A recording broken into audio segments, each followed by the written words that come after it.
नमस्कार, जय Hind. RV the vision के ऑनलाइन प्लेटफ़ॉर्म पर आप सभी साथियों का स्वागत है।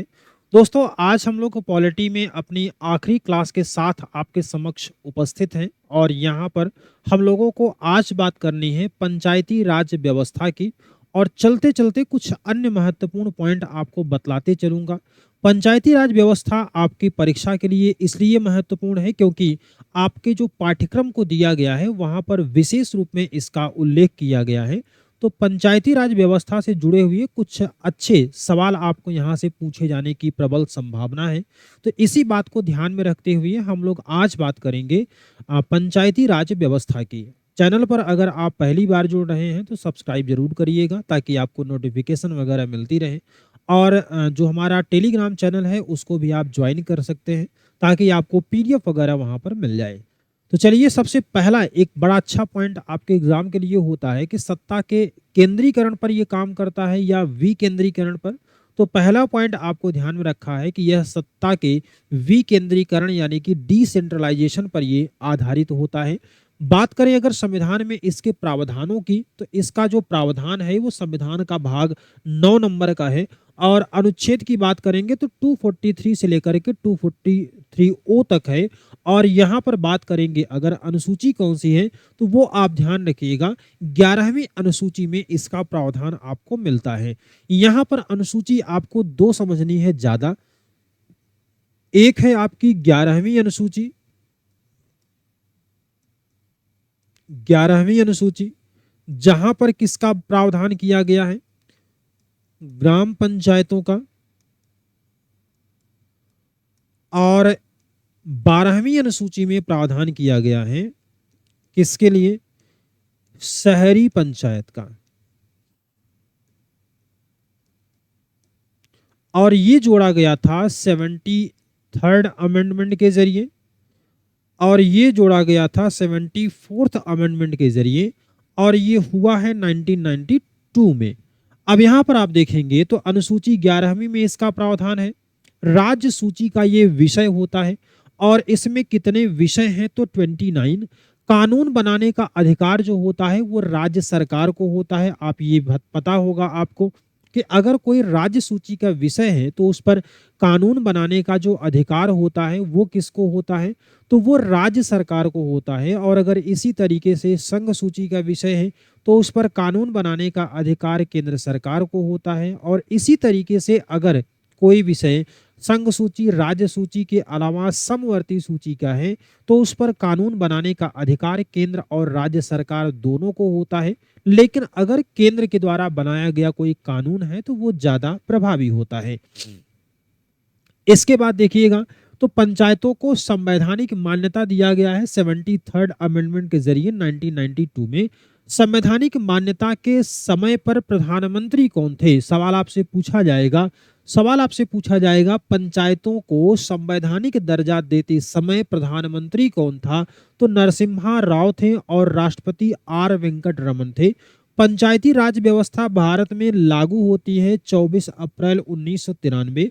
पंचायती राज दिवस को मनाया जाता है कब, 24 अप्रैल को ही मनाया जाता है। और गांधी जी की ग्राम स्वराज योजना का संबंध पंचायतों से है और सामुदायिक विकास कार्यक्रम 2 अक्टूबर 1952 को चलाया गया था। सामुदायिक विकास कार्यक्रम का पहला स्थापित कार्यक्रम जो है वो राष्ट्रीय प्रसार सेवा था और इसके साथ में राष्ट्रीय प्रसार सेवा कार्यक्रम को चलाया गया 1953 में। पंचायती राज व्यवस्था के शिल्पकार किसको माना जाता है, तो पंचायती राज व्यवस्था का शिल्पकार कौन होता है, तो ये हैं आपके बलवंत राय मेहता। और बलवंत राय मेहता में आपको ध्यान रखना है, कभी कभी सवाल ऐसे पूछा जाता है कि इसका गठन करने के लिए अलग अलग प्रकार की समितियों को बनाया गया था। कौन सी समिति ने कितने स्तर पर पंचायतों के लेवल को डिवाइड करने का सिफारिश किया था, ऐसा सवाल आपको मिलता है। उसी क्रम में अगर आपसे ये सवाल पूछा जाए कि बलवंत राय मेहता कितने स्तर की बात करते हैं, तो यहाँ पर ध्यान रखिएगा बलवंत यहाँ पर लिखा है और इस बलवंत में अगर लेटर्स की बात करेंगे तो 4 होगा, तो एक यहाँ से माइनस कर दीजिएगा तो ये कितना हो जाएगा, 3 लेटर हो जाएगा। यानी कि बलवंत राय मेहता ये त्रिस्तरीय डिवीजन की बात करते हैं बलवंत राय मेहता। और इसी तरीके से एक होता है अशोक मेहता समिति, और अशोक मेहता समिति में भी आप देखेंगे तो 3 लेटर है, -1 करिएगा तो 2 होगा, यानी कि ये द्विस्तरीय पंचायतों की बात करते हैं। आगे हम लोग चर्चा इसकी डिटेल्स में करेंगे, लेकिन अगर पंचायती राज व्यवस्था के शिल्पकार किसको माना जाता है, ये सवाल पूछा जाए तो आंसर आप लगाइएगा बलवंत राय मेहता। केएम मुंशी समिति की सिफारिश पर सामुदायिक विकास कार्यक्रम को चलाया गया था। जवाहरलाल नेहरू ने पंचायतों को लोकतंत्र की पहली पाठशाला कहा है, यानी कि पंचायत जो होता है, अब आप देखे होंगे कि गांव का जो चुनाव होता है प्रधान का, वो सबसे खतरनाक टाइप का इलेक्शन होता है। तो जवाहरलाल नेहरू ने पंचायतों को लोकतंत्र की पहली पाठशाला कहा। हालांकि जो आजकल युवा नेता होते हैं ये भी समझते हैं अपने आप को कि लोकतंत्र की शुरुआत उन्हीं से हो रही है। जवाहरलाल नेहरू गांव के लोगों को अधिकार सौंपना चाहिए, उनको काम करने दो, चाहे वे 1000 गलतियां करें, घबराने की आवश्यकता नहीं है। ये था पंडित जवाहरलाल नेहरू का विचार। और भारत जो है गांवों का देश है, गांवों की उन्नति और प्रगति पर ही भारत की उन्नति और प्रगति जो है वो निर्भर करती है। अगर गांव नष्ट होते हैं तो भारत नष्ट हो जाएगा, क्योंकि गांधी जी के अनुसार गांव की आत्मा कहाँ पर बसती है, तो वो गांवों में बसती है। प्रायोगिक स्तर पर पंचायती राज व्यवस्था सबसे पहले आंध्र प्रदेश में 1958 में लागू हुआ था। पंचायती राज व्यवस्था का उद्घाटन कहाँ पर होता है? 2 अक्टूबर 1959 को राजस्थान के नागौर जनपद में होता है। पंडित जवाहरलाल नेहरू के द्वारा इसकी शुरुआत की जाती है। यहाँ से देखिएगा सवाल आपको क्या पूछा जाएगा, पंचायती राज व्यवस्था से शुरुआत कब से होती है? 2 अक्टूबर 1959। किसने किया है? पंडित जवाहरलाल नेहरू ने किया है। कहाँ पर किया है? नागौर जिला है, नागौर में किया था। और इसके अलावा प्रायोगिक स्तर पर पंचायती राज व्यवस्था को सबसे पहले कहाँ पर लागू किया गया था? तो ये आंध्र प्रदेश में 1958 में। अब पंचायती राज व्यवस्था को लागू करने के क्रम की अगर बात करें तो सबसे पहले कहां पर हुआ? राजस्थान में, उसके बाद आंध्र प्रदेश में। राजस्थान और आंध्र प्रदेश में 1960 में हुआ, असम, तमिलनाडु, कर्नाटका में, महाराष्ट्र, फिर गुजरात है, इसके बाद पश्चिम बंगाल है। तो इस तरीके से आपको यहाँ पर ये सारी बातें जो हैं ध्यान में रखना है। अब इसके बाद में हम लोग अगर बात कर लें तो यहाँ पर आपको दिया गया है कि राष्ट्रीय प्रसार सेवा कार्यक्रम का उद्देश्य क्या है? तो इसका उद्देश्य होता है आर्थिक विकास और सामाजिक पुनरुद्धार। जो कार्यक्रम होते हैं उनके प्रति जनता में रुचि पैदा करना और उनके जो भागीदारी उनका है उसको बढ़ावा देना होता है। स्वतंत्र भारत के प्रथम पंचायती राज मंत्री का नाम क्या है? तो SK डे थे। और उत्तर प्रदेश पंचायती राज व्यवस्था जो है वो उत्तर प्रदेश पंचायती राज अधिनियम 1947 से लागू है। चूंकि आप उत्तर प्रदेश के एग्जाम को देने चल रहे हैं तो इसलिए ये वाला पॉइंट आपके लिए बड़ा जरूरी होगा। पंचायती राज व्यवस्था लागू नहीं है, भाग 9 लागू नहीं है। कहाँ कहाँ पर लागू नहीं है? तो ध्यान रखिएगा, दिल्ली शहरी क्षेत्रों में लागू नहीं है। इसके अलावा नागालैंड में, मेघालय में, मिजोरम में यहाँ पर एक स्तरीय जनजाति परिषद होती है। इसके अलावा मणिपुर के जो पर्वतीय क्षेत्र है जिला परिषद वहाँ पर विद्यमान होता है। आप समझ सकते हैं इस चीज़ को कि अगर सामान्य स्तर पर यहाँ हम लोग देखते हैं तो यहाँ पर जीवन यापन बड़ा आसान होता है, लेकिन जो पर्वतीय क्षेत्र होते हैं वहाँ का मुश्किल होता है। तो वहाँ के लिए एडमिनिस्ट्रेशन भी उसी तरीके से चाहिए, वहाँ के विकास के लिए भी हमें अलग तरीके से कार्य करना होता है। तो ये सारी बातें आपको ध्यान में रख करके समझना है कि मणिपुर के पर्वतीय क्षेत्र में जिला परिषद वहाँ पर विद्यमान है। पश्चिम बंगाल का जो दार्जिलिंग क्षेत्र है यहाँ पर गोरखा परिषद विद्यमान है। और राजस्थान देश का एक पहला ऐसा राज्य है जहाँ पर संपूर्ण राज्य में पंचायती राज व्यवस्था की स्थापना की गई। अब यहाँ पर देखेंगे तो 1957 त्रिस्तरीय व्यवस्था बलवंत राय मेहता समिति है, आपने इसको देख लिया है। इन्होंने कहा था कि 3 स्तर कौन कौन से होंगे? एक होगा सबसे नीचे ग्राम पंचायत होगा, इसके ऊपर कौन होगा? पंचायत समिति होगा, और इसके भी ऊपर कौन होगा? तो जिला परिषद होगा। इसके बाद आती है अशोक मेहता समिति 1977 में। इन्होंने कहा था 2 स्तर पर, कौन कौन से, जिला परिषद और मंडल पंचायत। फिर इसके बाद GV.K. राव समिति आई थी, इन्होंने कहा कि 4 स्तर पर होना चाहिए, GV.K. राव। अब यहाँ पर आप देखेंगे तो GV.K. राव, यहाँ पर कितने लेटर हैं, 5 है, 1 माइनस करिएगा तो कितना हो जाएगा, 4 स्तर पे। कौन कौन से हैं, पहले ग्राम सभा, फिर जिला परिषद, फिर मंडल पंचायत और उसके बाद क्या होगा, राज्य विकास परिषद। तो ये अलग अलग अपने यहाँ भी आप देखते होंगे। 1986 में डॉक्टर LM सिंघवी समिति आई थी, इन्होंने कहा था पंचायतों को संवैधानिक मान्यता दिया जाए और पंचायतों का चुनाव जो है वो गैर दलीय आधार पर होना चाहिए, पंचायतों का चुनाव नियमित कराया जाना चाहिए और न्याय पंचायत और ग्राम न्यायालयों के गठन की व्यवस्था की जाए, पंचायतों को आर्थिक रूप से आत्मनिर्भर बनाने के लिए वित्तीय संसाधन उपलब्ध कराया जाए। और इसके बाद इसी क्रम में 1988 में आता है PK थुंगन समिति। अब सवाल यहाँ से आपको ये भी पूछा जाएगा कि निम्नलिखित में से कौन सी समिति पंचायती राज व्यवस्था से संबंधित है, या इसके अलावा आपसे ये भी सवाल पूछा जा सकता है कि निम्नलिखित में से कौन सी समिति कितने स्तर की बात करते हैं। तो ये 2 टाइप के सवाल आपको मिल जाएंगे। अब इसके बाद PK थुंगन समिति जो थी, पंचायतों को संवैधानिक दर्जा देने का सुझाव इनके द्वारा भी किया गया। और इसके बाद में आप देखेंगे तो यहाँ पर जो पंचायत पर बनी हुई समितियां हैं, इसको आप एक बार यहाँ पर एट अ ग्लांस यहाँ देख लीजिए। बलवंत राय मेहता समिति 1957 में, सादिक अली समिति भी थी 1964 में, अशोक मेहता समिति जो आई थी 1977 में, GV.K. राव समिति आई 85 में, लक्ष्मीमल सिंघवी समिति 86 में आई, PK थुंगन समिति 1988 में आई और K संथानम समिति जो थी वो 1965 में आई। तो ये अलग अलग समितियां आपकी थी पंचायतों से संबंधित। अब अगर इनमें से सवाल पूछा जाए कि निम्नलिखित में से कौन सी समिति पंचायती राज व्यवस्था से संबंधित है या नहीं है, तो आंसर आपका केवल और केवल इसी में से मिल जाएगा, इसके अलावा कोई सवाल आपको नहीं पूछा जा सकता। पंचायतों में महिला आरक्षण और संवैधानिक मान्यता की अगर बात करते हैं तो लक्ष्मीमल और PK थुंगन समिति जो थी, इनकी सिफारिश पर राजीव गांधी के समय 1989 में R वेंकट रमन और 64वां संविधान संशोधन होता है, लोकसभा में पारित होता है लेकिन राज्यसभा में पारित नहीं हो सका। इसके बाद PV नरसिंह राव, राष्ट्रपति R वेंकट रमन ही थे, 73वां संशोधन हुआ और लोकसभा और राज्यसभा में ये पारित हुआ। 1992 में राष्ट्रपति का इस पर हस्ताक्षर हुआ और 20 अप्रैल 1993 में भारत में लागू, 24 अप्रैल 1993 से इसको लागू कर दिया गया। अब इसके बाद में 73वां संविधान संशोधन को लागू करने वाला पहला राज्य कौन सा था? मध्य प्रदेश। ये अलग टाइप का भी सवाल आपको मिल सकता है। चलिए बात कर लेते हैं अब ग्राम सभा की। तो ग्राम सभा का प्रावधान आपको कहाँ मिलता है? तो आर्टिकल 243A में मिलता है।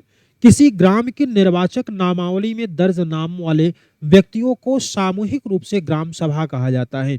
अक्सर आप देखते हैं कि ग्राम सभा का मतलब यहाँ पर सिर्फ और सिर्फ एक गांव नहीं होता, बल्कि ग्राम सभा का मतलब कई सारे गांवों का एक समूह होता है।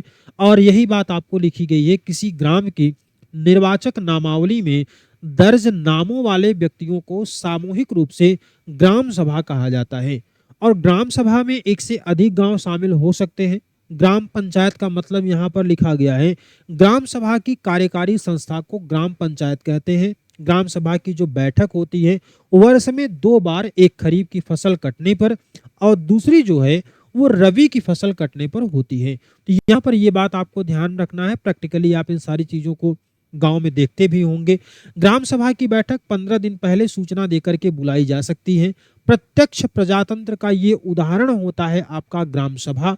पंचायतों के गठन की अगर बात करते हैं त्रिस्तरीय प्रणाली की, तो आर्टिकल 243B में आपको दिया गया है। प्रत्येक राज्य में पंचायती राज व्यवस्था की त्रिस्तरीय व्यवस्था जो होती है ये पाई जाती है। इसमें ग्राम स्तर पर ग्राम पंचायत, मध्यवर्ती और पंचायत समिति, जिला स्तर पर जिला परिषद का गठन किया जाता है। लेकिन जिस राज्य की जनसंख्या 20 लाख से कम है वहां पर मध्यवर्ती क्षेत्र का गठन नहीं किया जाएगा। पश्चिम बंगाल में देखिए 4 स्तर पर होता है। एक सवाल आपसे पूछा जा सकता है कि निम्नलिखित में से किस राज्य में 4 स्तर पर पंचायतों का गठन है, तो आंसर आप यहाँ पर ध्यान रखिएगा, पश्चिम बंगाल। अब इसके बाद देखेंगे तो यहाँ पर आपको मिलेगा पंचायतों की संरचना कैसे होती है। पंचायतों की संरचना के संबंध में अगर बात करेंगे तो इस संबंध में जो कानून बनाने की शक्ति होती है वो होती है राज्य विधान मंडल के पास। सभी स्तर पर पंचायतों के प्रादेशिक क्षेत्र की जनसंख्या का निर्वाचन के द्वारा भरे जाने वाले स्थानों का अनुपात और यथासंभव एक ही होगा। पंचायतों में आरक्षण की बात करते हैं, रिजर्वेशन इन पंचायत्स 243 डी आपको दिया गया है। महिलाओं को 50% तक भी आरक्षण दिया गया है कुछ विशेष राज्यों के द्वारा, जैसे बिहार है, एमपी है, हिमाचल प्रदेश है, केरल है, आंध्रा है, झारखंड, छत्तीसगढ़, महाराष्ट्र, उड़ीसा, त्रिपुरा और राजस्थान। इन सभी राज्यों में 50% तक आरक्षण दिया गया महिलाओं को। केंद्र सरकार ने साल 2009 में महिलाओं को 50% आरक्षण देने की मंजूरी दिया था। पंचायतों में अनुसूचित जाति, अनुसूचित जनजाति और महिलाओं के लिए आरक्षण का प्रावधान है। पंचायतों में महिलाओं के लिए 33% आरक्षण जो है ये लागू है। पंचायतों में आरक्षण जो होता है वो चक्रानुक्रम दिया जाता है। पंचायतों में पिछड़े वर्गों के लिए आरक्षण का प्रावधान संवैधानिक नहीं है, लेकिन राज्य सूची का विषय होने के कारण राज्य सरकार आरक्षण देती है। अब यहाँ पर आप जरा इस बात को समझिए, राज्य सरकार आरक्षण देती है, इसका मतलब है कि ये चूंकि विषय किसका है, राज्य सूची का है, इसलिए इससे संबंधित अगर कोई कानून बनाने की आवश्यकता है तो वो दायित्व राज्य सरकार के पास होता है और यहाँ पर राज्य सरकार जो है वो आरक्षण दे सकती है कानून बना करके। उत्तर प्रदेश राज्य विधानमंडल ने पंचायती राज अधिनियम 1947 में संशोधन करके पिछड़े वर्गों के लिए आरक्षण का प्रावधान किया था साल 2000 में। और पंचायतों के कार्यकाल की अगर बात करते हैं तो अपने पहली बैठक से ये 5 साल के लिए होता है। अगर कोई पंचायत अपने कार्यकाल के 6 महीने पहले भंग हो जाती है तो चुनाव नहीं होगा। अगर कोई पंचायत कार्यकाल से पहले भंग होती है तो चुनाव होगा, लेकिन शेष कार्यकाल के लिए यानी कि 5 वर्ष के लिए नहीं होता है। अब यहाँ पर राज्य वित्त आयोग का बड़ा इंपॉर्टेंट रोल होता है। पंचायतों की वित्तीय स्थिति का पुनरावलोकन करने के लिए, उसको रिव्यू करने के लिए 243 के अकॉर्डिंग, ये आर्टिकल की संख्या है, उसके अनुसार एक वित्त आयोग का गठन होता है। और राज्य वित्त आयोग का गठन प्रत्येक 5 साल पर राज्यपाल के द्वारा किया जाता है। सवाल आपसे पूछा जाएगा कि राज्य वित्त आयोग का गठन कितने सालों पर होता है, तो आंसर लगाइएगा 5 साल। और राज्य वित्त आयोग का गठन 5 साल पर कौन करता है, तो आंसर आप लगाइएगा राज्यपाल। राज्य वित्त आयोग कैसा है, एक संवैधानिक निकाय है, क्योंकि अगर संविधान के अनुसार इसका प्रावधान किया गया है, संविधान के अंतर्गत इसका जिक्र है, तो इसका मतलब ऑब्वियस है कि ये कहाँ पर रहेगा, संवैधानिक निकाय के रूप में होगा। और राज्य वित्त आयोग अपनी सिफारिशें जो है वो राज्यपाल को देता है। अब इसके बाद देखेंगे तो कुछ अन्य महत्वपूर्ण पॉइंट आपको मिलेंगे, जैसे पंचायतों में अविश्वास प्रस्ताव। और पंचायतों में अविश्वास प्रस्ताव की अगर बात करते हैं तो चुनाव के 2 वर्ष तक पंचायत के सदस्य के विरुद्ध अविश्वास प्रस्ताव नहीं लाया जा सकता, लेकिन 2 साल के बाद तत्कालिक जितने सदस्य हैं उनके 2/3 बहुमत से अविश्वास प्रस्ताव लाया जा सकता है। अगर अविश्वास प्रस्ताव पारित हो जाता है तो सदस्य को हटना पड़ेगा, और अगर अविश्वास प्रस्ताव पारित नहीं होता है तो फिर से 2 साल के बाद ही इसको लाया जाएगा। जिलाधिकारी को पंचायतों के संबंध में समीक्षा करने का अधिकार होता है, और भ्रष्टाचार के दोषी पाए जाने पर जिलाधिकारी पंचायत यानी कि मुखिया को हटा सकता है। ये प्रावधान आपको यहाँ पर दिया गया। ग्राम पंचायत की बैठक की अगर बात करते हैं तो ग्राम पंचायत की बैठक 1 महीने में कम से कम 1 बार अवश्य होनी चाहिए। इसके अलावा अगर 1/8 सदस्य लिखित रूप से बैठक की मांग करें तो 15 दिन के अंदर बैठक बुलाई जा सकती है। बैठक की गणपूर्ति जो होती है वो कुल सदस्य संख्या का 1/8 होनी चाहिए। आमतौर पर आपने लोकसभा और राज्यसभा के संदर्भ में कोरम, जिसको हम लोग गणपूर्ति कह रहे हैं, वो कितना होता है 1/10, लेकिन पंचायतों के लिए कितना होता है 1/8। 8 होता है, ये बात आपको यहाँ पर ध्यान रखना है।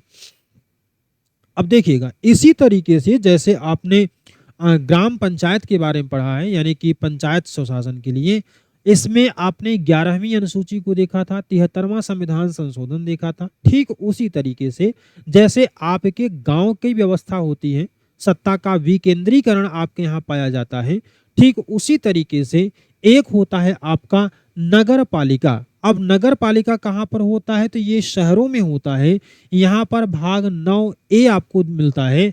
अनुसूची जो होती है वो 12वीं मिलती है और कुल विषयों की संख्या यहाँ पर कितनी होती है, 18 होती है। राज्य सूची का विषय है 74वां संविधान संशोधन 1992 में है। सवाल आपसे पूछा जाता है कि 73वें के लिए कौन सा है और 74वें के लिए कौन सा है, और दोनों हुए हैं किस साल में, तो 1992 में ही ये दोनों हुए हैं। राष्ट्रपति की मंजूरी मिली थी 20 अप्रैल 1993 को और 1 जून 93 से लागू हो गया था। संवैधानिक दर्जा के समय पीवी नरसिम्हा राव प्रधानमंत्री थे और राष्ट्रपति थे शंकर दयाल शर्मा। और इसके बाद भारत का पहला नगर निगम कब बना था, तो 1987 में मद्रास बना। 1919 के एक्ट में नगरीय शासन का स्पष्ट उल्लेख किया गया था। स्थानीय स्वशासन के जनक कौन थे, लॉर्ड रिपन थे। तो एक इनडायरेक्ट सवाल आपको और मिल सकता है कि स्थानीय स्वशासन के जनक किसको माना जाता है, तो वो लॉर्ड रिपन को। और भारत में कुल 8 प्रकार के शहरी स्थानीय शासन हैं।